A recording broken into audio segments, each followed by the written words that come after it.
So creating a safe space where all children are seen sounds like this: taking the moment to see the little things and be very specific about those little things. Dr. Becky Bailey always says we've got to be specific on the achievements and general in mistakes. Turn to your partner and say, oh, specific in achievements, general in mistakes.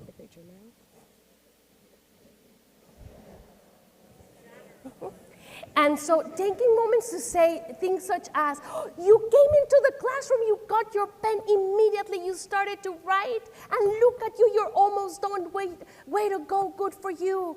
Look at you, you went right there, picked up the trash, you put it in the trash can, and see, now the class looks so clean, way to go, that was so helpful. All those little things that we notice, and especially for those children that have never been seen.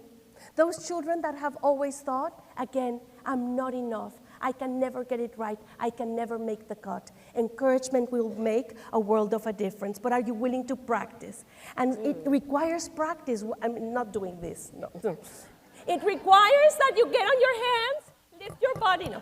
It requires that consistently, as we walk into our classrooms, we consciously decide to start seeing all the wonderful things, to start seeing the helpfulness, see the achievements, see the little things, and we're going to make them big, and we're going to make them specific.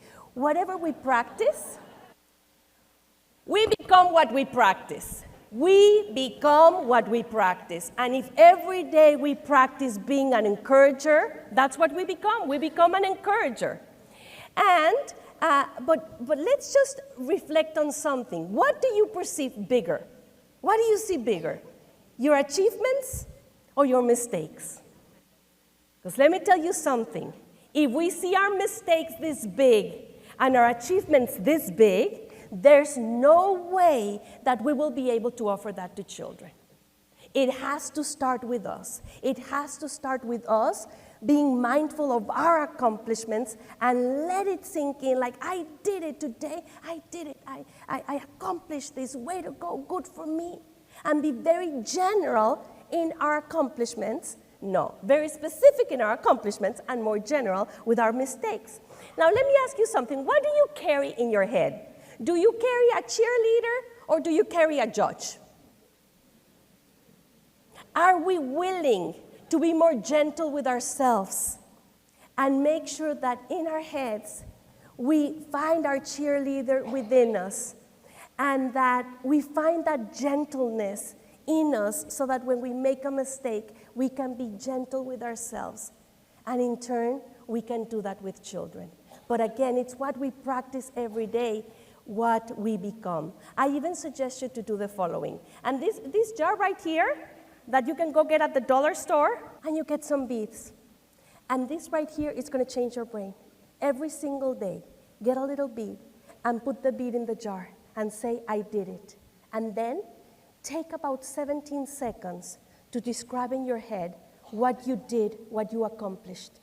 Marinate yourself in that sense of, oh, I did it, I accomplished. Even if it's as simple as this, today, I showed up for these children. And even though the morning was hard, and I was hoping not to go to school and get the PTO and not show up, I did. I showed up for them. It was hard and I was there. Way to go, I did it, good for me. And if you practice that every day, what you're going to be doing is you're going to be creating that encourager in your head that sees the best within, that has a gentle voice within, and in turn, we can give that gift to our children.